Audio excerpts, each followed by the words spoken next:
What it is, it's your boy Dutch the Damon, and you now watching Damon Time with Dutch. On today's episode of Prison Stories Uncut, we out back in that cut annex with it, man. Now, this situation took place over 20 some odd years ago, right? They had your boy out back trapped in that cut annex. But before I hop off in the storytelling mode, I want to send a big shout out to the sister Shannon Colbert. Loyal supporter, loyal follower. Appreciate you, sister. She part of the gang. Sent the hard-earned money in. Bless the channel through Cash App. Appreciate you, sister Shannon Colbert. Now that we got that out the way, let's get it. Yeah, man. So when I was in the cut annex, right, like I've been told y'all, they put you behind the door 30 days before you can go in population. Check the computers, make sure you ain't got no enemies on location. That the jail was that dangerous down there back in the day, right? You had to go through a clearing process. So while I'm behind the door doing my 30 days, they put me in a cell with a dude named Jimmy Fingers. White boy, Italian, old head, been down about 20-something years. Jimmy Fingers. So Jimmy was from Pennsylvania. And he was a real stamped official hitman for the mob, the Philadelphia outfit. He was chubby, white. He used to wear this gold ring on his pinky finger, had his hair slicked to the back, gray, salt and pepper and gray.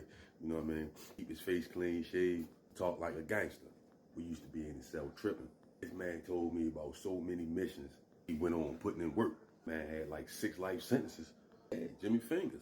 Go get to telling me who got sent on a mission back in the day. This is one of the cases he got life for. He was outside this bar with a trench coat on. Had a 38 snub nose in his pocket, waiting for this dude to come out the bar, who was the target. Don't say the nigga come out the bar. Your Fingers walked down on him with his hand in his pocket. He said, Dutch, I just popped him. Boom, boom. My whole fucking coat caught on fire. Who said he popped and your whole jacket caught on fire? He tried to hit him through the coat. Jimmy was a motherfucker. Yo was telling me how he buried the nigga underneath his mother's house, underneath the porch. Then pour cement under that shit. Only they had to come back 10 months later, break the cement up and dig his ass out because his mother was selling the house. So that shit smelled so bad. Jimmy was a motherfucker. But one thing about him, his name is not really Jimmy Fingers. Similar, but not that.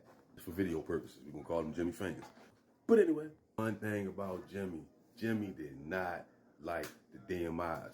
Maryland, we got a white prison gang called Dead Man Incorporated, right? They first came about, they used to go on missions for the good brothers. Then they branched off, started doing their own thing or whatever.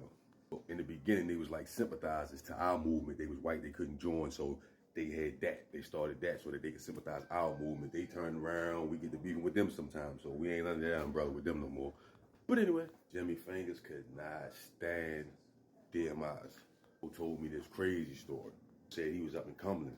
You know, Jimmy Fingers got 6 life sentences. Cumberland maximum security. Ain't out back, but this is another spot for real.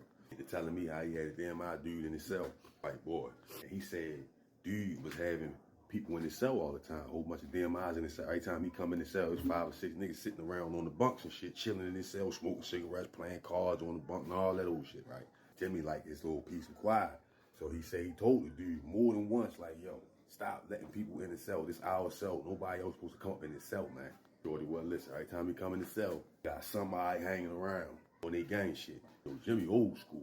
He ain't worrying about your crew. He ain't looking for no help. Jimmy said he walked in the cell. There was 3 of them in the cell. One of them was playing chess, and the other one was tattooing the other guy. So it was 3 of them. They was doing a tattoo in his cell playing the chess game. He said by this point, he ain't even said nothing because he like, I'm tired of telling them. So what he did was he waited till lockdown time. Because he knew Slim had his brothers would have helped him or if anything jumped off. So he waited till they was locked in the cell together. Mano. Man, he said they locked them doors. He put that motherfucking block up on the door, the towel up on the door, locked the window off. Said his bunk buddy asked him, like, what you about to take a shit, Jimmy? He said, no, you are. He said he literally beat the crap out of that nigga till he shit on himself. He was slim and frail. Jimmy was a stocky, old head for real. He punched him in his ribs till he shit on himself. He said, no, Dutch, I didn't beat his face. I made sure he crapped his pants. Looking at Fingers like, the fuck? And he said he knocked him out and poured lotion all over him. Squeezed a whole bottle of lotion on him. They came around to do count. He said he had Slim out, knocked out, laid out, lotion all on him. And when he came to, he told him, you better stay on the ground, I'm gonna knock you back out. Made him lay on the floor. The officer came around to do count, they just seen yo laying there. Wide awoke, can't get up. They popped that door, got Jimmy up out of there, put Jimmy behind the door for 2 years. Because they thought he was trying to take that from Slim. They thought he was trying to rape him because of the lotion. Bad Jimmy Fingers, yeah. So when he telling me this story, I'm looking at him like, oh, wait a minute. Now you got me there. I'm like, he looking at me like, nah, I ain't do nothing like that. They thought that. Like, nah, I just squeezed the lotion on him and let him know you're a bitch. put Jimmy Fingers and Supermac underground for 2 years.